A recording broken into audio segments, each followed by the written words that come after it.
며느리가 정말 훌륭한 사람이에요. 혼자 힘으로 카페까지 차렸잖아요. 태수가 어머니를 설득했지만 박금자는 코웃음을 쳤습니다.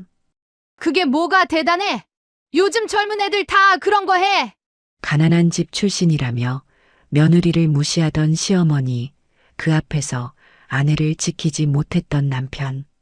윤은주는 모든 모욕을 참아가며 시댁을 도왔습니다. 매달 수백만 원씩 생활비를 주고 심지어 시댁의 빚까지 갚아주었죠. 하지만 박금자는 돈 때문에 결혼한 여자야. 라며 며느리를 비난했습니다. 결국 은주는 스트레스로 쓰러져 병원에 입원했고 그곳에서 충격적인 진실을 알게 됩니다. 3년 후 낡은 빌라 앞에 검은 벤틀리가 멈춰 섰습니다.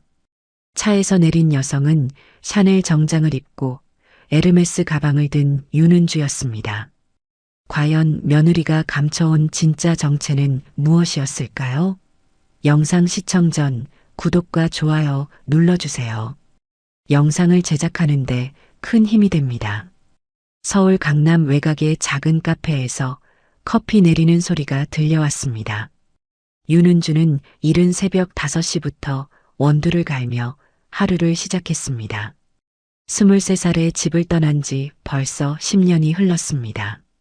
아버지 윤석호와의 심한 다툼 후 연락을 끊고 홀로 살아온 긴 세월이었죠. 처음엔 남의 밑에서 온갖 허드렛 일을 하며 하루하루를 간신히 버텼습니다.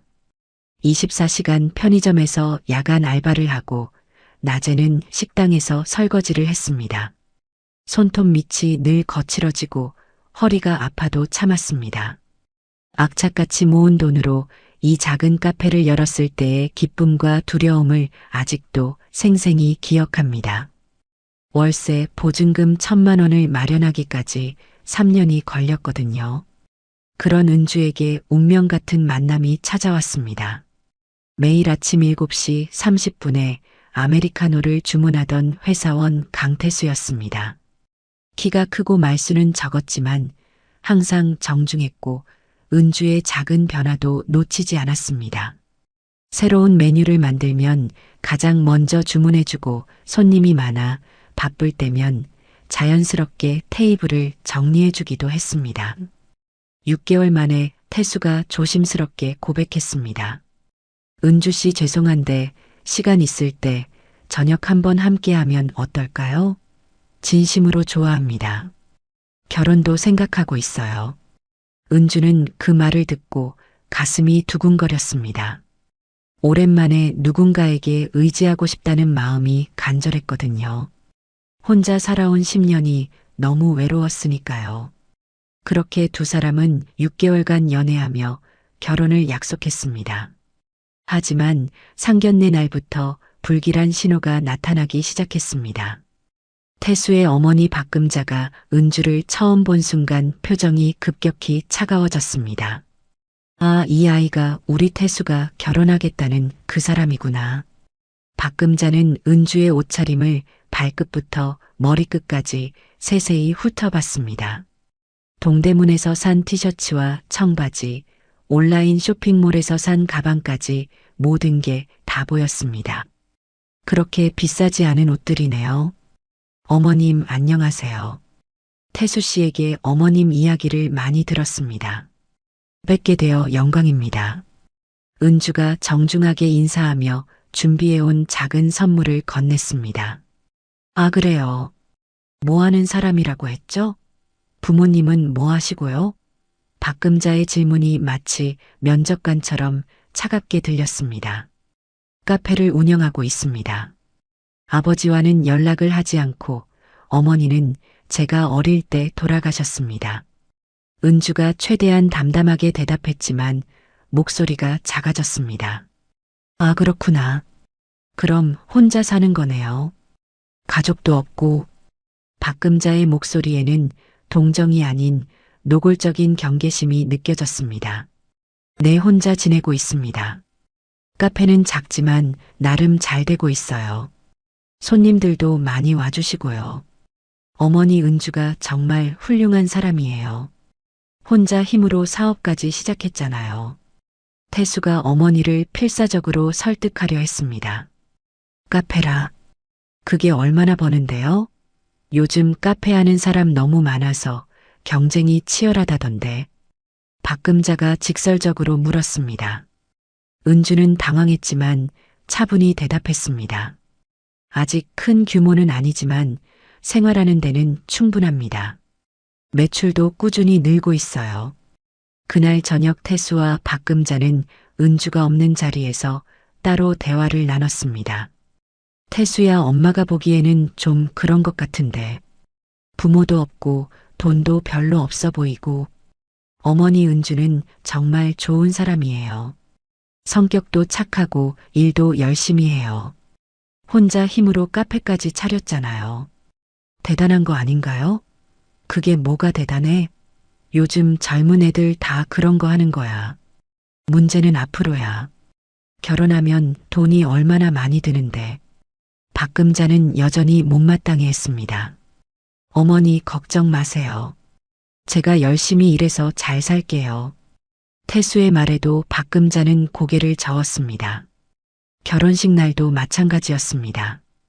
은주가 선택한 웨딩드레스를 보며 박금자는 친구들에게 작은 목소리로 말했습니다. 며느리가 검소한 건 좋은데 좀 더 화려했으면 좋겠어요. 사람들이 뭐라고 할까봐 그래요. 은주는 화장실에서 그 말을 우연히 들었지만 모른 척하며 미소를 지었습니다. 가족이 되는 첫날이니 이해해야겠다고 생각했거든요. 결혼식 피로연에서 박금자는 하객들에게 며느리를 자랑스럽게 소개했습니다. 저희 며느리는 부모 없이 혼자 자란 아이지만 정말 착하고 부지런해요. 카페도 직접 운영하고 있고요. 물론 아직 크지는 않지만 열심히 하고 있어요.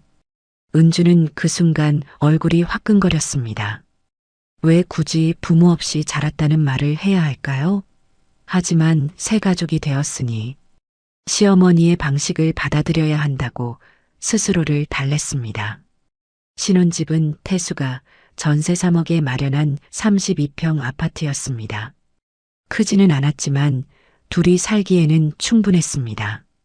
은주는 매일 새벽 5시에 일어나 카페 일을 마치고 오후 6시에 집으로 돌아와 저녁 준비를 했습니다. 어머니, 이번 달 생활비 좀 드릴게요. 많지는 않지만 받아주세요. 은주가 시어머니에게 50만 원이 들어간 봉투를 건넸습니다. 아, 그래요? 며느리가 효성이 있네요. 고맙습니다. 박금자는 봉투를 받으며 말했지만 그 표정에는 만족보다는 당연하다는 듯한 느낌이 역력했습니다. 태수는 그런 어머니와 아내 사이에서 늘 애매한 태도를 보였습니다. 어머니 말씀도 일리가 있고 은주 생각도 맞다며 어느 쪽도 확실히 편들지 않았죠. 은주는 그런 남편을 보며 점점 불안해졌습니다. 가족이 생긴다는 기쁨보다는 앞으로 어떻게 될지 모른다는 걱정이 더 커져갔습니다. 혹시 내가 너무 성급하게 결혼을 결정한 건 아닐까? 그래도 참고 견디며 시어머니의 비위를 맞춰가며 조심스럽게 지냈습니다. 결혼 후 3개월이 지나면서 은주의 하루는 더욱 바빠졌습니다. 매일 새벽 5시에 일어나 카페 준비를 하고 밤 9시까지 운영한 후 집에 돌아와 시댁 안부를 챙겼습니다. 어머니 요즘 어떻게 지내세요? 몸은 괜찮으시고요? 은주가 박금자에게 안부를 물었습니다. 뭐 그저 그래요. 나이 들면 여기저기 아픈 데가 많아서. 박금자의 대답은 늘 시큰둥했습니다. 카페 일이 많이 힘드시겠어요. 요즘 손님은 어때요? 그런대로 괜찮아요. 단골 손님들이 꽤 생겼거든요. 은주가 밝게 대답했지만 박금자의 표정은 별로 관심 없다는 듯 했습니다. 며칠 후 은주는 시어머니에게 평소보다 많은 생활비를 드렸습니다. 어머니, 이번 달은 카페 매출이 좀 늘어서 조금 더 드릴 수 있어요. 80만 원이에요. 아, 그래요? 그럼 고맙네요. 박금자는 돈을 받으며 속으로 계산을 했습니다. 며느리가 이 정도 준다면 실제로는 얼마나 더 벌고 있을까? 그런데 며칠 후 박금자가 친구들과 만났을 때 기분 나쁜 일이 생겼습니다. 금자야, 요즘 며느리 덕분에 팔자 폈다면서? 카페 운영한다며? 친구 순이가 은근히 비꼬는 투로 말했습니다. 뭔 소리야? 팔자 폈다니. 박금자가 발끈했습니다. 아니야, 그냥 며느리가 좀 부지런하다는 거지. 어머, 그래도 생활비 많이 받으시잖아요. 좋으시겠어요. 순이가 계속 건드렸습니다. 박금자는 그날 집에 돌아와서 기분이 상했습니다. 며느리 덕분에 팔자 폈다는 소리를 들다니 자존심이 상했습니다. 그날 저녁 태수에게 말했습니다. 태수야, 은주가 카페에서 얼마나 버는지 알아? 글쎄요, 정확히는 모르겠는데. 왜요? 친구들이 자꾸 이상한 소리를 해서 며느리 덕분에 팔자 폈다고. 그런 소리 들으니까 기분이 나쁘더라고.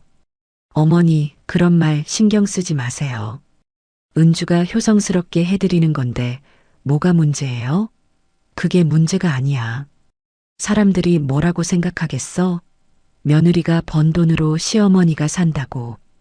다음 날 박금자는 은주에게 말했습니다. 은주야, 카페 일이 많이 힘들죠? 무리하지 말고 적당히 해도 돼요. 어머니, 저는 괜찮아요. 일하는 게 좋거든요. 은주가 밝게 대답했습니다.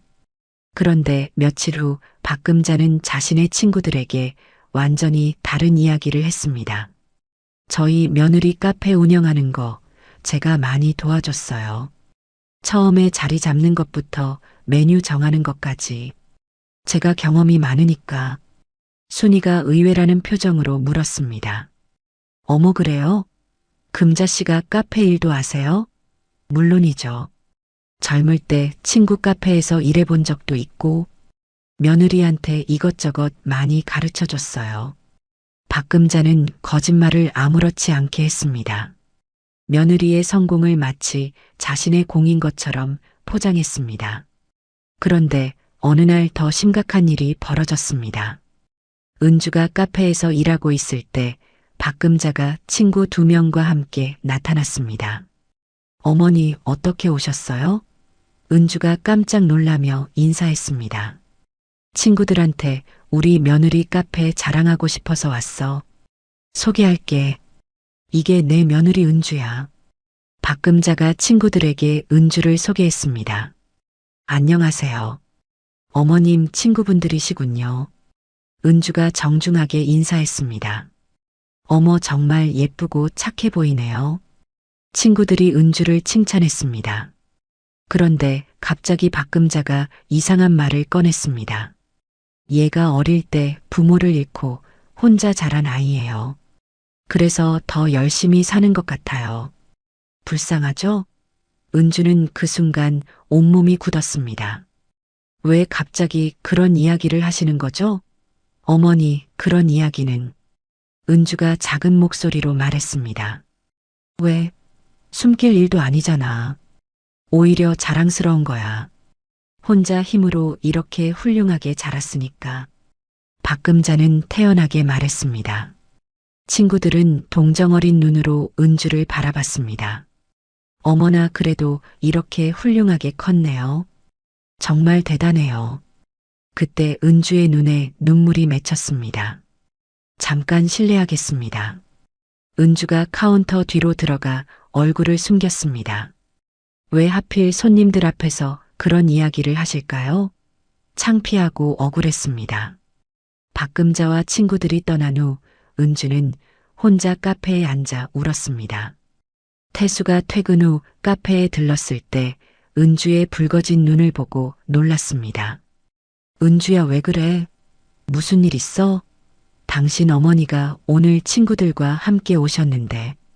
그래, 어머니가 손님들 앞에서 제 사생활을 다 말씀하셨어요. 부모 없이 자랐다고, 불쌍하다고. 은주가 울먹이며 말했습니다. 아, 그래? 어머니가 그러셨구나. 태수의 반응이 미지근했습니다. 나쁜 뜻은 아니셨을 거야. 나쁜 뜻이 아니라고요? 그럼 좋은 뜻이에요?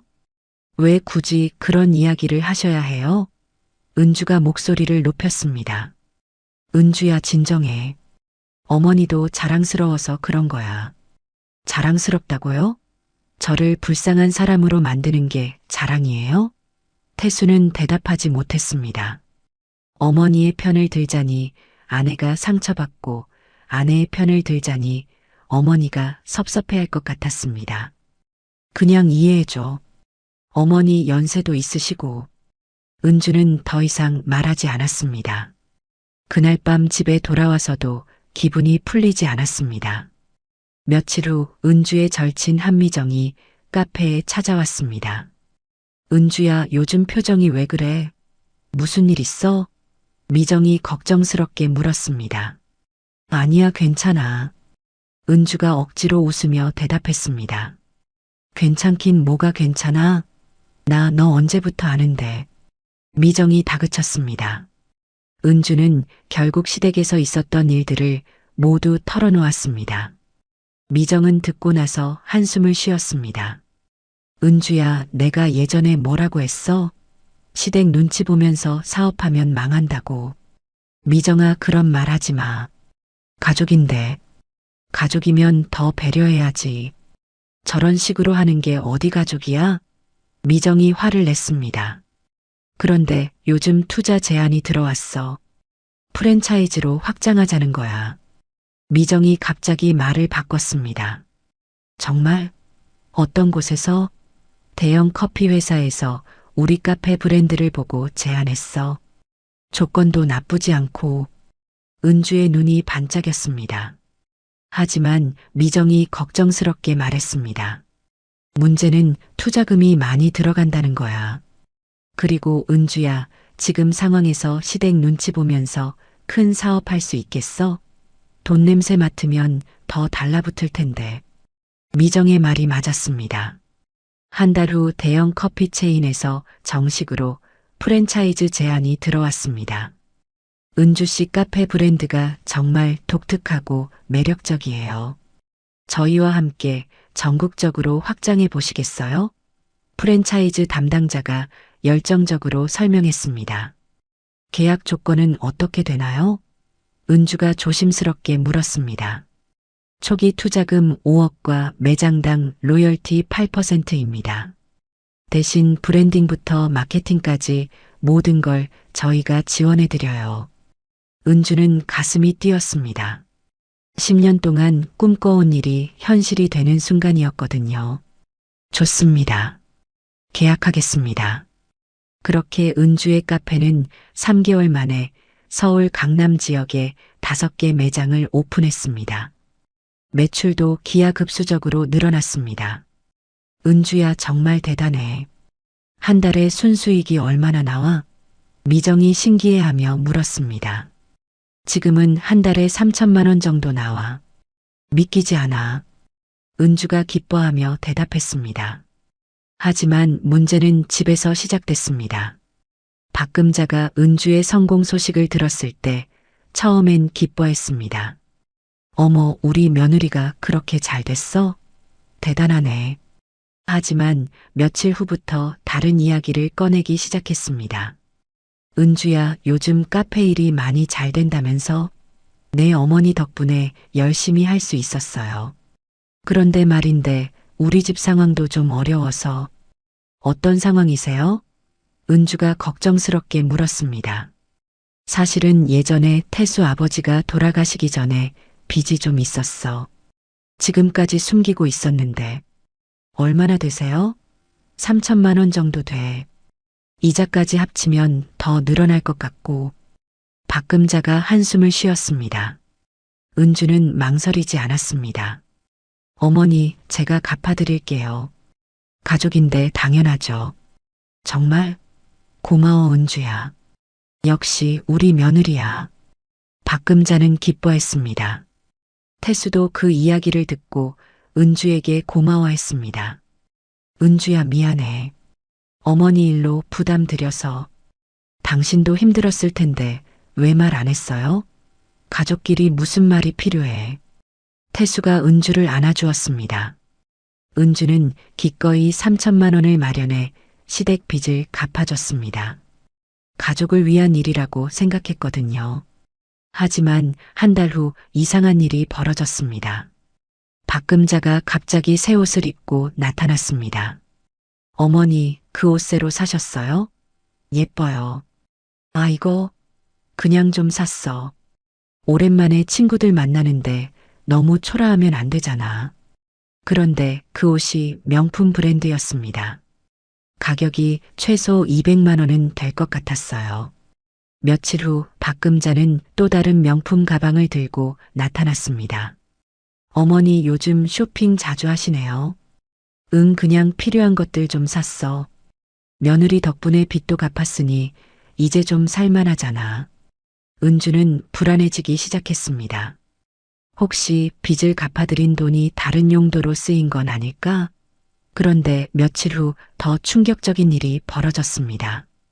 은주가 우연히 시어머니의 전화 통화를 듣게 됐습니다. 응, 며느리가 돈을 많이 벌어서 빚도 다 갚아줬어. 이제 좀 편해졌지. 그래서 예전에 갖고 싶었던 것들 좀 사고 있어. 은주는 그 순간 머리가 멍해졌습니다. 빚을 갚는다고 준 돈이 사치품 구입에 쓰였다는 뜻이었거든요. 어머니, 잠깐 이야기 좀 할까요? 은주가 조심스럽게 말했습니다. 왜? 무슨 일이야? 제가 드린 돈이 정말 빚 갚는 데 쓰였나요? 당연하지. 왜 갑자기 그런 소리를 해? 박금자가 당황해했습니다. 그런데 요즘 명품 쇼핑을 많이 하시는 것 같아서요. 그게 뭐 어때서? 빚 갚고 남은 돈으로 필요한 거 사는 게 잘못이야? 빚 갚고 남은 돈이요? 3천만 원을 다 쓰지 않으셨다고요? 그럼 뭐야? 내가 돈을 횡령했다는 거야? 박금자가 목소리를 높였습니다. 그런 뜻이 아니에요. 다만 정확히 어떻게 쓰였는지 알고 싶어서요. 은주야, 너무 하는 거 아니야? 시어머니한테 돈 쓴 내역을 요구해. 그때 태수가 들어왔습니다.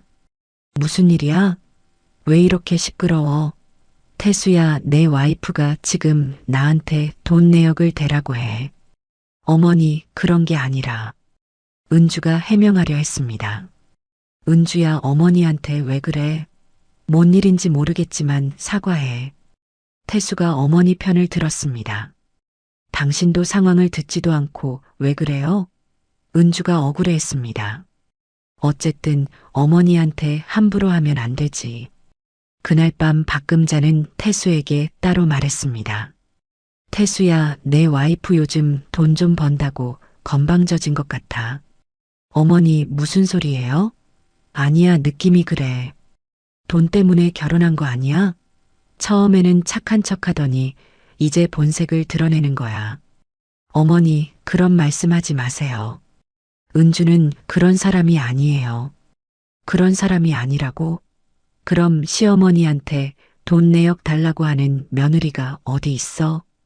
박금자의 말에 태수도 점점 은주를 의심하기 시작했습니다. 그 후로 집안 분위기는 급격히 나빠졌습니다. 박금자는 은주를 보는 눈빛이 차가워졌고 태수도 예전처럼 따뜻하지 않았습니다. 은주는 매일 스트레스에 시달렸습니다. 카페 일은 바쁘고 집에서는 냉대를 받으니 몸과 마음이 모두 지쳐갔습니다. 그러던 어느 날 은주가 카페에서 갑자기 쓰러졌습니다. 은주야, 은주야, 정신 차려. 미정이 다급하게 119에 신고했습니다. 병원에서 의사가 말했습니다. 극심한 스트레스로 인한 급성 위염입니다. 며칠 입원하셔야 할 것 같아요. 은주는 병상에 누워서 눈물을 흘렸습니다. 가족을 위해 최선을 다했는데 왜 이런 일이 벌어질까요?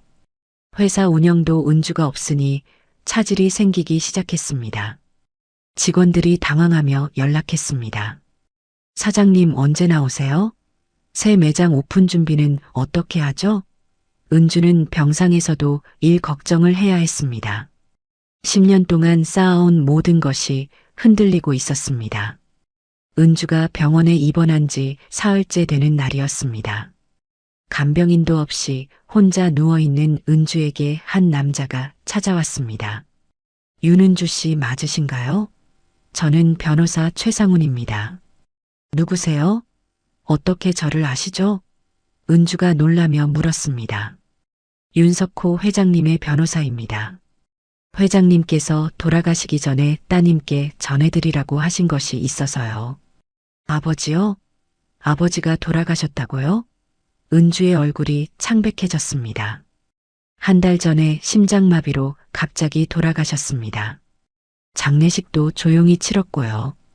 은주는 그 말을 듣고 한동안 말을 하지 못했습니다. 10년 동안 연락하지 않았지만 아버지가 돌아가셨다는 소식은 충격이었습니다. 왜 이제야 알려주시는 거예요?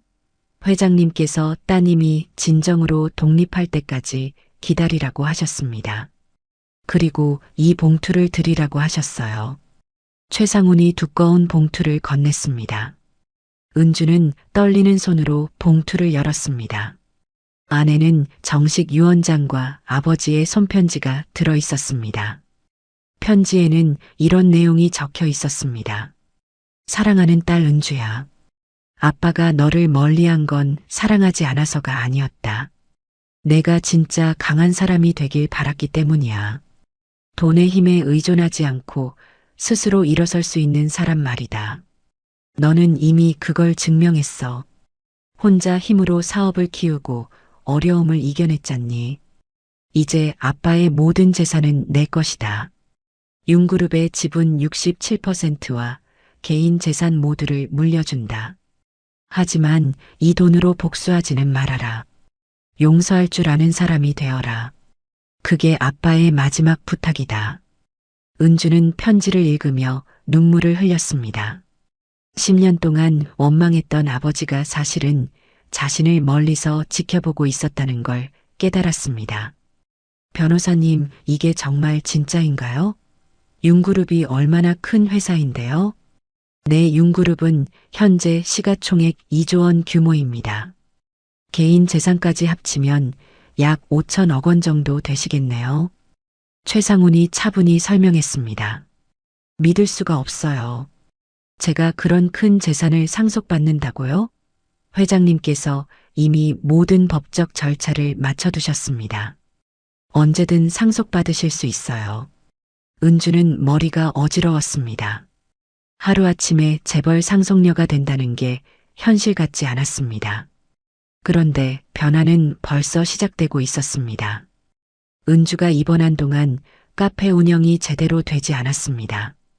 은주 없이는 중요한 결정을 내릴 수 없었기 때문입니다. 미정이 병원에 와서 걱정스럽게 말했습니다. 은주야, 새 매장 계약권은 어떻게 할까? 본사에서 계속 연락 와. 지금은 못하겠어. 몸도 안 좋고 정신도 없고. 은주가 지친 목소리로 대답했습니다. 그럼 일단 계약을 미뤄야겠네. 손해가 좀 있더라도 어쩔 수 없어. 한편 태순의 집에서는 심각한 문제가 발생했습니다. 은주가 매달 주던 생활비가 끊기자 박금자는 당황했습니다. 태수야, 은주가 언제 퇴원해? 글쎄요, 의사 말로는 일주일은 더 있어야 한대요. 그럼 이번 달 생활비는 어떻게 하지? 은주가 아픈데 그런 이야기 할 수 있나요? 박금자는 짜증을 냈습니다. 아픈 건 아픈 거고 돈은 돈이지. 우리도 살아야 하는데. 며칠 후 더 큰 문제가 터졌습니다. 태수가 회사에서 해고 통보를 받았습니다. 어머니, 저 회사에서 잘렸어요. 뭐라고? 왜 갑자기? 요즘 경기가 안 좋아서 구조조정을 한대요. 박금자는 그 소식을 듣고 멘붕 상태가 됐습니다. 태수 수입도 없어지고 은주 돈도 안 들어오면 우리는 어떻게 살아? 걱정 마세요, 어머니. 제가 다른 일자리 구할게요. 그게 쉽게 되겠어? 요즘 취업이 얼마나 어려운데. 박금자는 불안해하며 말했습니다. 더 심각한 건 박금자가 명품 쇼핑으로 쓴 돈이 생각보다 많았다는 것입니다. 신용카드 대금만 500만 원이 넘었습니다. 어머니 카드값 어떻게 해요? 이번 달에 다 갚아야 하는데. 그러게 왜 그렇게 많이 썼어? 은주가 돈 벌어온다고 안심했는데. 태수가 한숨을 쉬었습니다. 그런데 설상가상으로 집 관리비랑 공과금도 밀렸습니다. 은주가 늘 챙겨주던 것들을 태수네 모자는 제대로 관리하지 못했거든요. 태수야, 고지서가 이렇게 많이 와 있어. 전기요금에 가스요금에. 어머니, 제가 처리할게요. 돈은 어디서 구하고? 태수는 대답할 수 없었습니다. 그제서야 박금자는 은주의 소중함을 깨달았습니다. 며느리가 얼마나 많은 걸 도와주고 있었는지 이제야 알겠더라고요. 태수야, 은주가 빨리 나았으면 좋겠다. 우리가 너무 의존하고 있었나 봐. 그런데 며칠 후 더 충격적인 소식이 들려왔습니다. 이웃집 아주머니가 박금자에게 말했습니다. 금자 씨 뉴스 봤어요? 윤그룹 회장이 돌아가셨다면서요? 그래요? 그런데 그게 우리랑 무슨 상관이에요? 며느리 성이 윤 씨잖아요. 혹시 그 집안 사람 아닌가요? 박금자는 그 말을 듣고 가슴이 뛰었습니다. 설마 은주가 윤그룹과 관련이 있을까요? 아니야, 그럴 리 없어. 은주는 가난한 집 출신이라고 했잖아. 하지만 마음 한구석에서는 불안한 생각이 들었습니다. 혹시 자신이 모르는 은주의 과거가 있는 건 아닐까? 박금자는 그날 밤 잠을 이루지 못했습니다. 태수에게 물어봤지만 태수도 은주의 가족사에 대해서는 자세히 모른다고 했습니다. 한편 은주는 병원에서 아버지의 유언장을 다시 읽어보며 마음을 정리했습니다. 이제 선택해야 할 때가 왔습니다. 자신을 무시하고 이용했던 사람들에게 어떻게 대할 것인지 말이죠. 3년 후 가을, 서울 외곽의 낡은 빌라촌에 검은색 벤틀리 한 대가 조용히 멈춰 섰습니다. 차에서 내린 여성은 명품 정장을 입고 있었습니다. 샤넬 트위드 재킷에 에르메스 가방을 든 그 여성의 얼굴은 냉정하고 단호했습니다. 바로 윤은주였습니다. 3년 전과는 완전히 달라진 모습이었죠. 은주는 천천히 계단을 올라가며 302호 문패를 확인했습니다. 박금자와 강태수가 사는 곳이었습니다. 딩동. 초인종 소리가 울렸습니다. 누구세요? 박금자의 목소리가 들려왔습니다. 예전보다 많이 늙고 지친 목소리였어요. 어머니, 저예요. 은주입니다. 문이 열리자 박금자는 깜짝 놀랐습니다. 앞에 서 있는 여성이 정말 자신의 며느리인지 의심스러웠거든요. 은주야? 정말 너야? 네, 어머니. 오랜만이에요. 은주의 목소리는 차갑고 무표정했습니다. 예전의 따뜻함은 전혀 찾을 수 없었어요. 어떻게 여기를 알고 왔어? 그리고 그 옷은? 박금자가 당황하며 물었습니다. 말씀드릴 게 있어서 왔어요. 안으로 들어가도 될까요? 은주가 정중하지만 사무적으로 말했습니다. 그 순간 안에서 태수가 나왔습니다. 3년 전보다 많이 초라해진 모습이었어요. 은주야? 정말 너구나. 어떻게? 태수의 목소리도 어색했습니다. 안녕하세요, 태수 씨. 은주가 마치 남남에게 하듯 인사했습니다. 이혼한 사이였으니 당연한 일이었죠. 어서 들어와. 박금자가 서둘러 방을 정리했습니다. 좁고 어수선한 원룸이었어요. 예전 강남의 넓은 아파트와는 비교할 수 없을 정도로 초라했습니다. 은주는 방을 둘러보며 아무 말 없이 앉았습니다. 그런데 그 순간 박금자의 눈에 은주의 가방에 달린 명함 케이스가 보였습니다. 혹시 명함 좀 볼 수 있을까? 박금자가 조심스럽게 물었습니다. 은주는 명함을 꺼내 건넸습니다. 박금자가 명함을 보는 순간 얼굴이 하얗게 변했습니다. 윤그룹 대표이사 윤은주. 그 글자가 선명하게 적혀 있었거든요. 이게 뭐야? 윤그룹이라고? 박금자가 떨리는 목소리로 물었습니다. 네, 맞습니다. 저는 윤그룹의 상속녀였어요. 3년 전에 아버지가 돌아가시면서 모든 걸 물려받았습니다. 은주가 담담하게 설명했습니다. 잠깐, 그럼 너희 아버지가 윤석호 회장이었다고?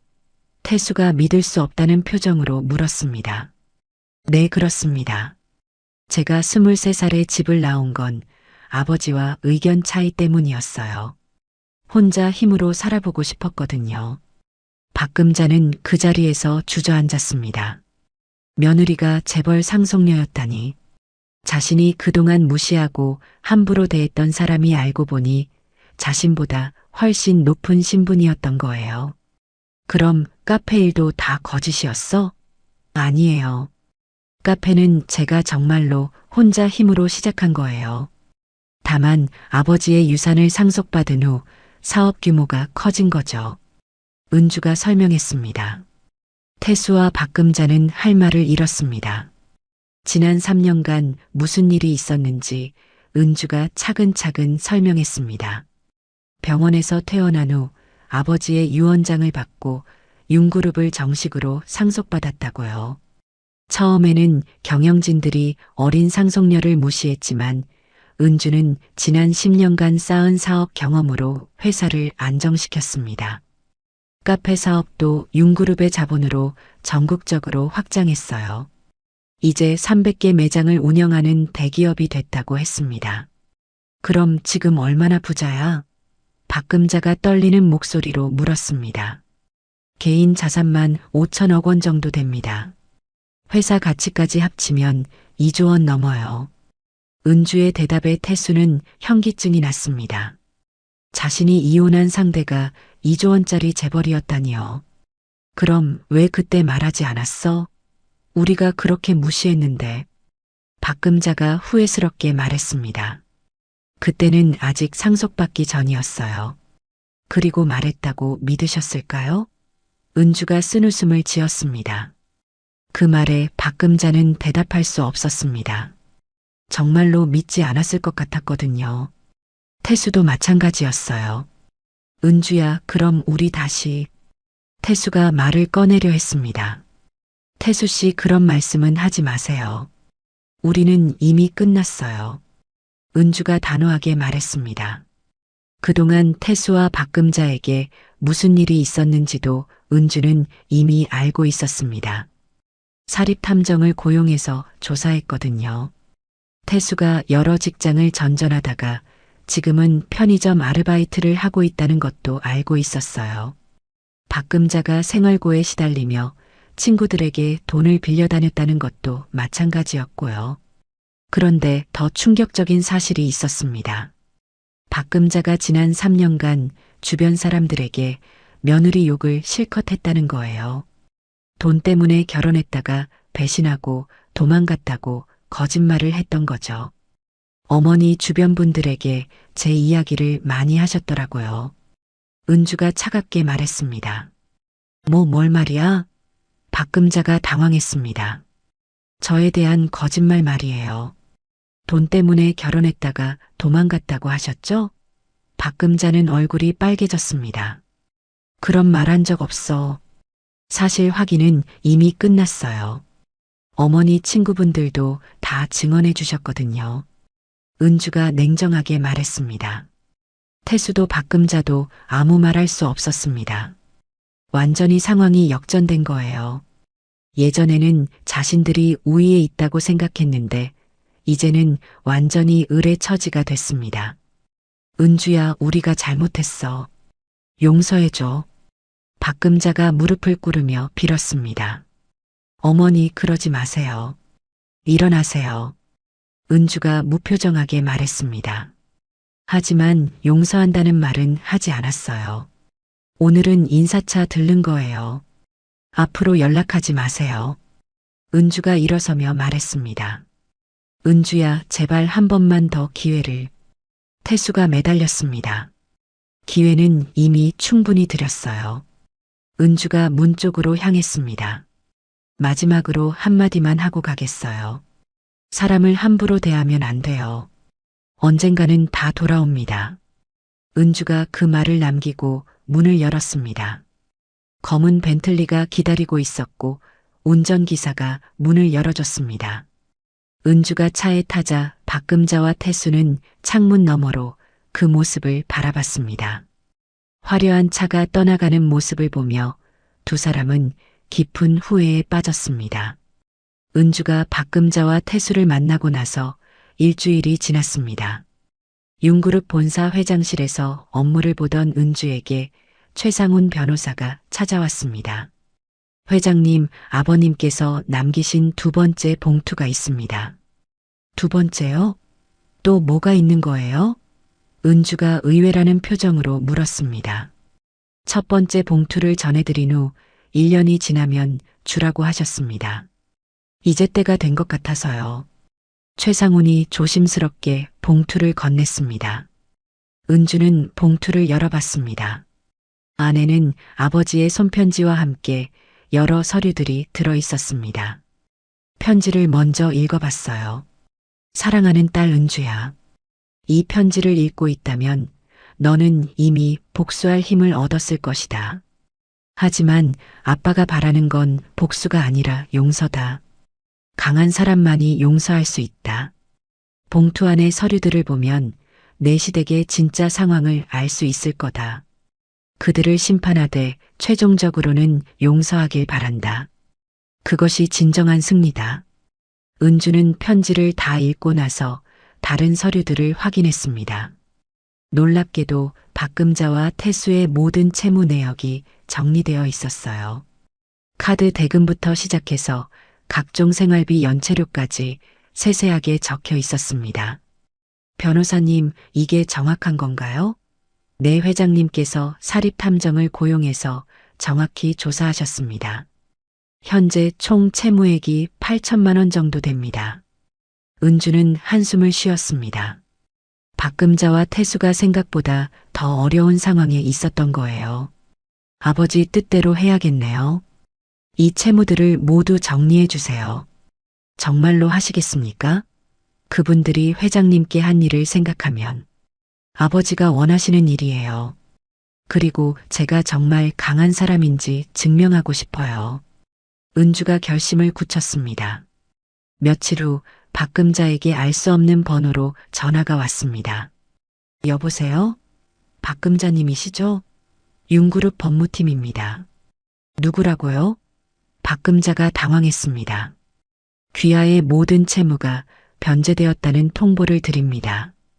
카드사와 대출기관에 모두 연락하셔서 확인해 보세요. 뭔 소리예요? 누가 왜 제 빚을 갚아줘요? 윤은주 회장님의 지시입니다. 박금자는 전화를 끊고 나서 믿을 수 없었습니다. 태수야, 은주가 우리 빚을 다 갚아줬대. 정말요? 왜 갑자기? 태수도 놀랐습니다. 카드사에 전화해 보니 정말이었어요. 모든 채무가 깔끔하게 정리되어 있었습니다. 그런데 박금자의 반응은 고마워하는 게 아니었어요. 뭔가 꺼림칙하다며 의심했습니다. 분명히 속셈이 있을 거야. 공짜로 그런 일을 할 리 없어. 어머니, 그래도 고마운 일 아닌가요? 빚 때문에 얼마나 고생했는데. 태수가 말했습니다. 고마우긴 뭐가 고마워. 원래 우리가 받을 돈이야. 며느리가 시댁을 도와주는 건 당연한 거잖아. 박금자는 여전히 자존심을 굽히지 않았습니다. 며칠 후 더 놀라운 일이 벌어졌습니다. 은주에게서 직접 연락이 왔어요. 어머니, 태수 씨 내일 오후 2시에 융그룹 본사로 오세요. 할 말이 있어요. 왜 거기로 가야 해? 집에서 만나면 안 돼? 박금자가 까칠하게 대답했습니다. 공식적인 자리에서 이야기하고 싶어요. 꼭 와주세요. 은주가 단호하게 말하고 전화를 끊었습니다. 다음 날 박금자와 태수는 처음으로 융그룹 본사에 갔습니다. 63층짜리 고층 빌딩에 들어서자 두 사람은 압도당했어요. 로비부터 화려하고 웅장했거든요. 접수 직원이 정중하게 안내했습니다. 회장님께서 기다리고 계십니다. 63층 회장실로 안내해 드릴게요. 엘리베이터를 타고 올라가는 동안 박금자와 태수는 말이 없었습니다. 은주의 진짜 위치를 실감하고 있었거든요. 회장실 문이 열리자 은주가 앉아 있었습니다. 대형 책상 뒤에 앉은 은주는 완전히 다른 사람 같았어요. 앉으세요. 은주가 차갑게 말했습니다. 왜 우리를 여기로 부른 거야? 박금자가 불편해하며 물었습니다.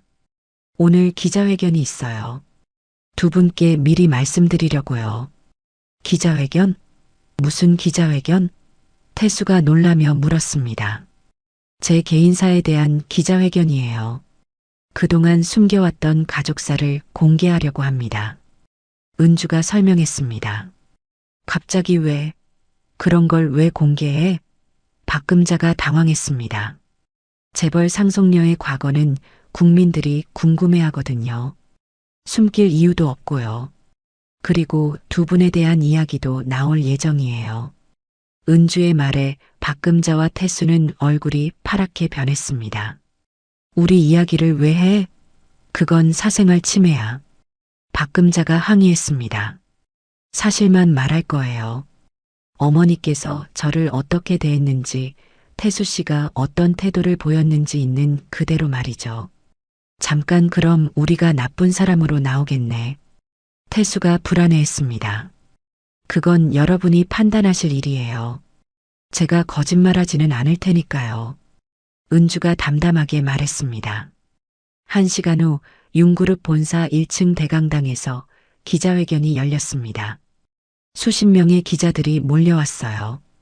은주가 단상에 올라서자 플래시가 터졌습니다. 안녕하세요. 윤그룹 윤은주입니다. 오늘은 제 개인적인 이야기를 나누려고 이 자리를 마련했습니다. 은주가 마이크 앞에서 말하기 시작했습니다. 저는 23살에 집을 나와 10년간 혼자 살았습니다. 아버지와의 갈등 때문이었죠. 그 과정에서 결혼도 했습니다. 하지만 시댁에서는 제가 가난한 집 출신이라며 무시했어요. 기자들이 집중해서 듣고 있었습니다. 시어머니는 제 앞에서 저를 불쌍한 사람이라고 소개했고 제가 번 돈을 당연하다는 듯이 받아갔습니다. 그리고 나중에는 제가 돈 때문에 결혼했다고 주변에 거짓말을 퍼뜨렸어요. 박금자와 태수는 강당 뒤에서 그 모습을 지켜봤습니다. 얼굴이 화끈거렸어요. 남편도 마찬가지였습니다. 어머니와 아내 사이에서 갈등이 있을 때 중재하지 못했어요. 오히려 아내에게 참으라고 했죠. 기자들이 질문하기 시작했습니다. 회장님, 그럼 왜 그때 신분을 밝히지 않으셨나요? 아직 상속받기 전이었고 무엇보다 진짜 사랑을 받고 싶었거든요. 돈 때문이 아닌 진심으로 말이에요. 은주의 대답에 기자들이 고개를 끄덕였습니다. 그분들과는 어떤 관계신가요? 이혼했습니다. 더 이상 가족이 아니에요. 하지만 원망하지는 않습니다. 그분들 덕분에 더 강해졌거든요. 기자회견이 끝난 후 박금자와 태수는 머리를 들 수 없었습니다. 모든 게 공개된 거예요. 기자회견이 방송으로 나간 후 온 나라가 떠들썩했습니다. 재벌 상속녀의 숨겨진 과거가 화제가 되었거든요. 인터넷에는 윤은주를 응원하는 댓글들이 쏟아졌습니다. 진짜 사랑을 찾으려 했던 것뿐인데 너무 안타깝다.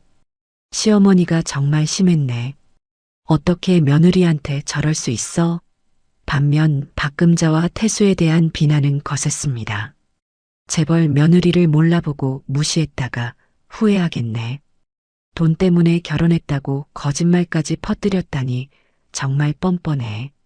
박금자는 그 모든 댓글들을 보며 충격에 빠졌습니다. 자신이 그렇게 나쁜 사람으로 비춰지는 게 믿을 수 없었어요. 태수야, 이게 다 무슨 일이야? 내가 언제 그렇게 나쁘게 했다고? 박금자가 억울해하며 말했습니다. 어머니 솔직히 은주한테 심했잖아요. 뭐가 심해? 시어머니로서 당연한 일을 한 거야. 박금자는 여전히 인정하지 않으려 했습니다. 하지만 며칠 후 더 큰 타격이 왔습니다. 동네 사람들이 박금자를 보는 눈빛이 달라진 거예요. 마트에 가면 사람들이 수군거렸습니다. 저 사람이 뉴스에 나온 그 시어머니래. 재벌 며느리를 그렇게 무시했다면서? 정말 안타깝게 생겼네. 박금자는 그런 시선들을 견딜 수 없었습니다.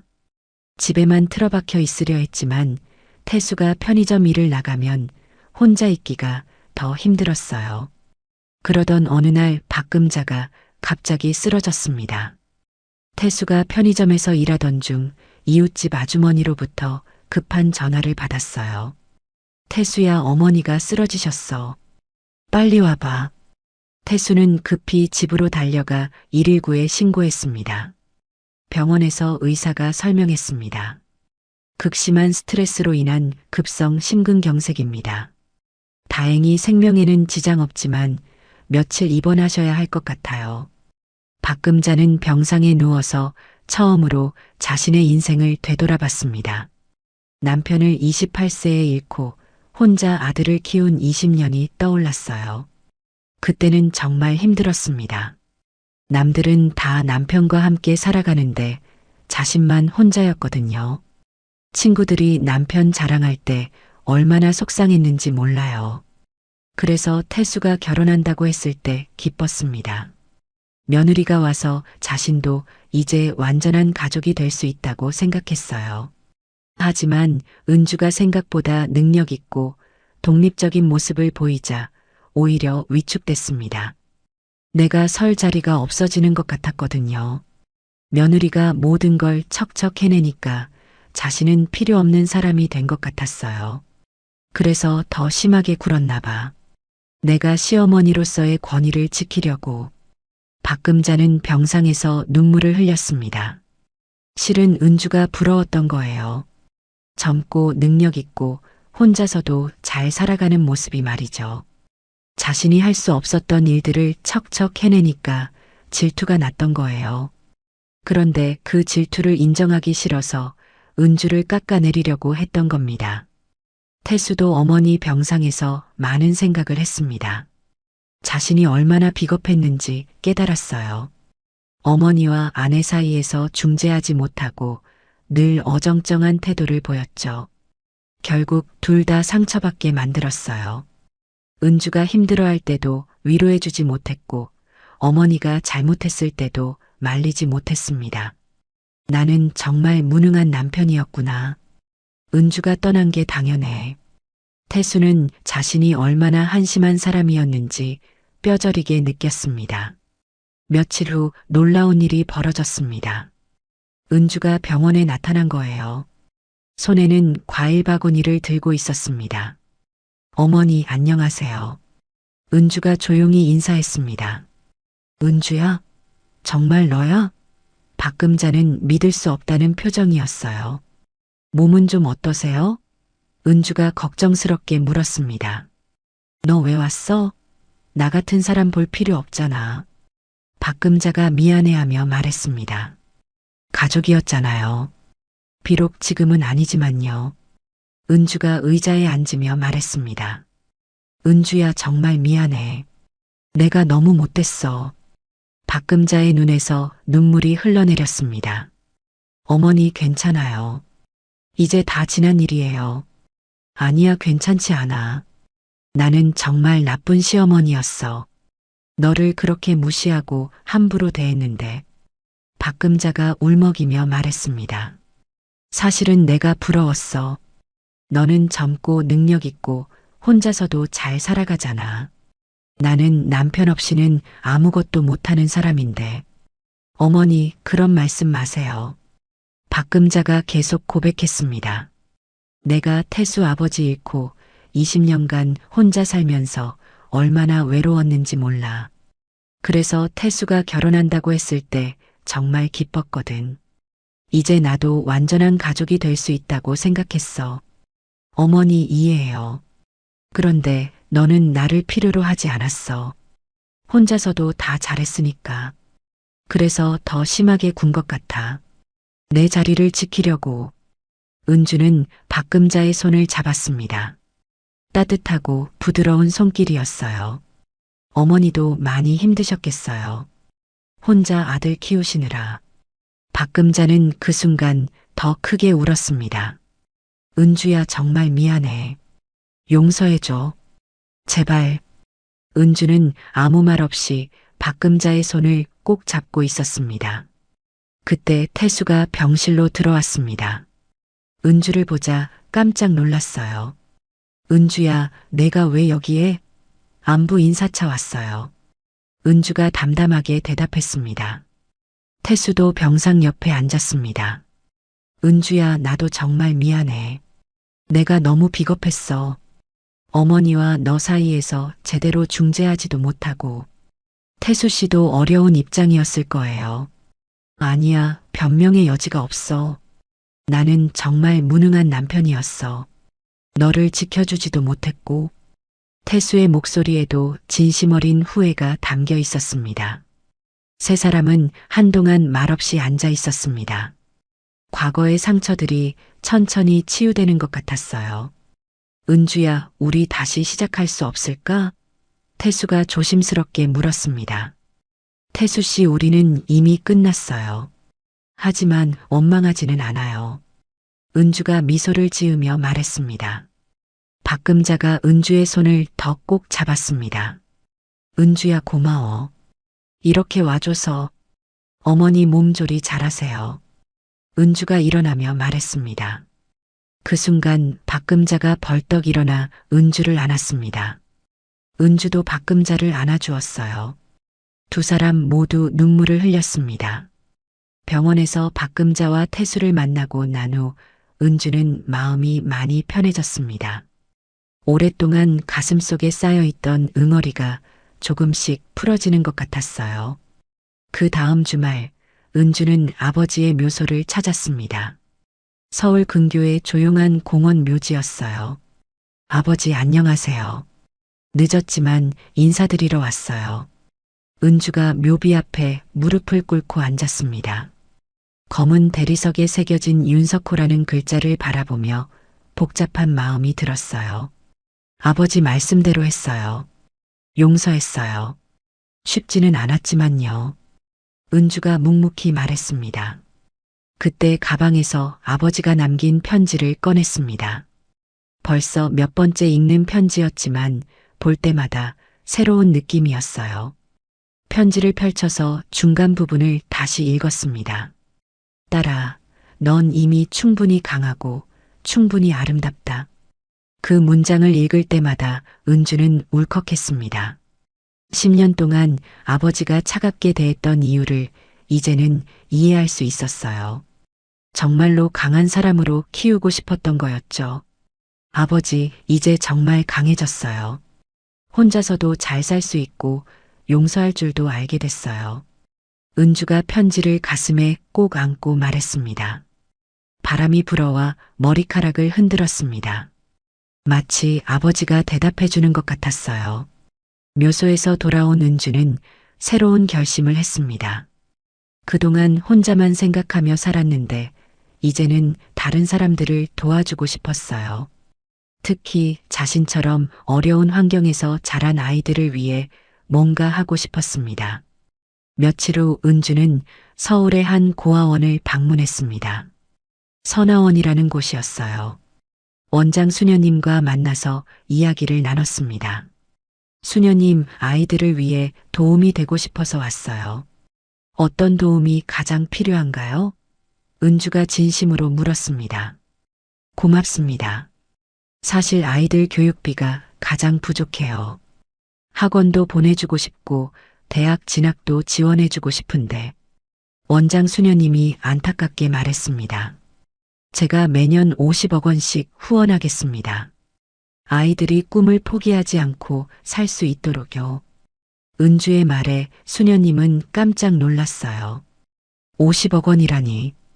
정말이신가요?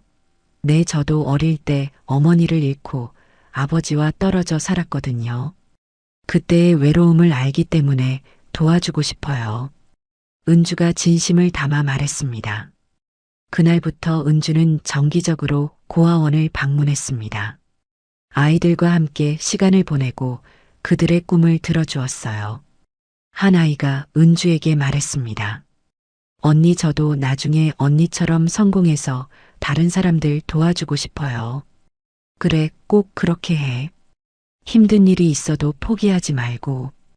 은주가 아이의 머리를 쓰다듬으며 말했습니다. 한편 박금자는 병원에서 퇴원한 후 많이 달라졌습니다. 예전처럼 허영을 부리지 않고 소박하게 살려고 노력했어요. 태수에게도 변화가 생겼습니다. 편의점 아르바이트를 그만두고 작은 회사에 취직했어요. 두 사람은 서로에게 더 의지하며 살아갔습니다. 그러던 어느 날 박금자가 태수에게 말했습니다. 태수야, 은주한테 편지 써볼까? 안부 인사라도. 괜찮을까요? 은주가 싫어할 수도 있는데. 태수가 걱정했습니다. 그래도 마음은 전해야지. 우리가 얼마나 미안한지. 박금자가 말했습니다. 그렇게 박금자는 은주에게 첫 편지를 썼습니다. 은주야, 잘 지내니? 어머니는 건강하게 잘 지내고 있어. 그동안 정말 미안했다. 내가 없으니 얼마나 허전한지 몰라.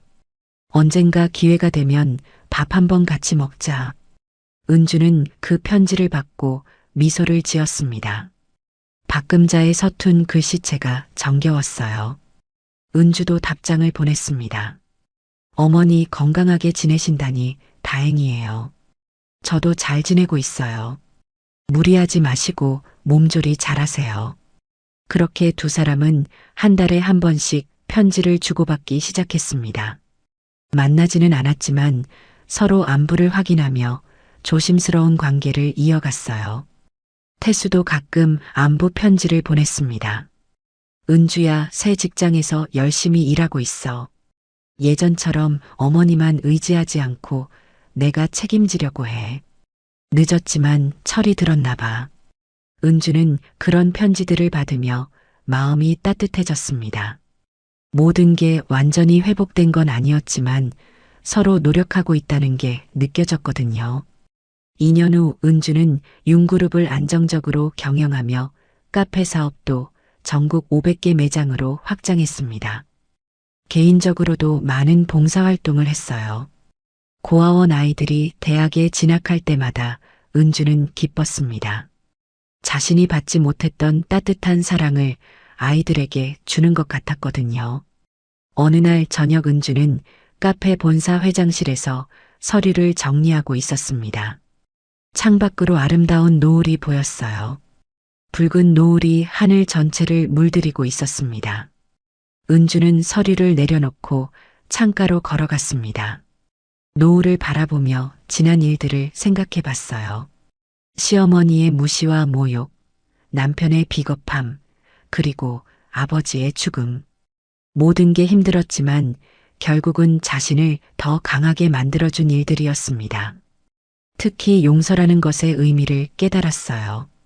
용서는 상대를 위한 게 아니라 자신을 위한 거였습니다. 원망과 분노에 사로잡혀 있으면 자신이 불행해지거든요. 용서하고 나니 마음이 자유로워졌어요. 과거에 얽매이지 않고 앞으로 나아갈 수 있게 됐습니다. 은주는 노을을 바라보며 조용히 속삭였습니다. 인생은 결국 누가 더 용서할 수 있는가의 싸움이구나. 그 순간 휴대폰에 문자가 왔습니다. 박금자로부터였어요. 은주야, 오늘 노을이 정말 예쁘네. 너도 보고 있을까? 건강해라. 은주는 문자를 보고 미소를 지었습니다. 창밖의 노을이 더욱 아름답게 보였어요. 모든 것이 제자리를 찾아가고 있었습니다. 오늘 이야기가 좋으셨다면 구독과 댓글, 알람 설정 잊지 마시고 소중한 댓글 하나가 정말 큰 힘이 됩니다. 시청해 주셔서 진심으로 감사드립니다.